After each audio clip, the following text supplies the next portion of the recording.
గత కొంతకాలంగా జరుగుతున్న ఆర్థిక లావాదేవీల గురించి అన్నీ సార్ట్అవుట్ చేసుకుంటున్నాం.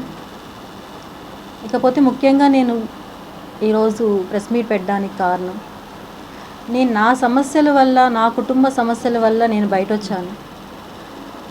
దాన్ని ఆసరాగా తీసుకొని వాళ్ళ సొంత పార్టీ వాళ్ళు కావచ్చు, అపోజిషన్ పార్టీ వాళ్ళు కావచ్చు, చాలా రకరకాలుగా ట్రోల్స్ అనేవి చేయడం జరుగుతూ ఉంది. ఇది ఎంతవరకు కరెక్ట్ అనేది నాకైతే తెలీదు. నేను నా న్యాయం కోసం నేను బయట వచ్చాను. ఏ పార్టీ సంబంధించి నేను బయట రాలేదు. కానీ 2 పార్టీలకి సంబంధించిన వాళ్ళు ఇందులో అయితే తప్పకుండా ట్రోల్స్ అనేవి జరిగాయి. వాళ్ళ వ్యక్తిగతం కోసం నా యొక్క ప్రాబ్లమ్ని వాళ్ళు వాడుకునేదానికి చాలా ప్రయత్నించారు. వాళ్ళు వాడుకునే దానికి నాకు ఎటువంటి సంబంధం కానీ లేదు.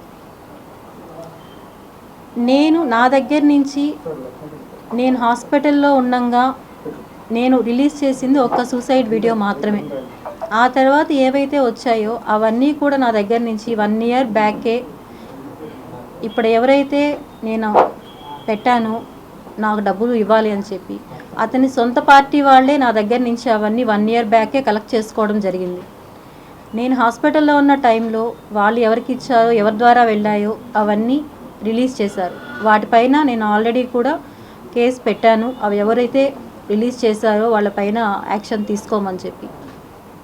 నా కుటుంబ పరిస్థితులు కారణంగా నేను ఇంకా ఎక్కడ ఫోకస్ కాదలుచుకోలేదు.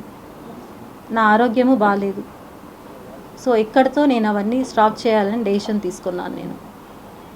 సో దయచేసి నాకు మీడియా తరపున, పోలీసుల తరపున, ప్రతి ఒక్కరి తరపున నాకు చాలా సపోర్ట్ ఇచ్చారు అందరూ. అందరికీ చాలా థ్యాంక్స్ నిజంగానే.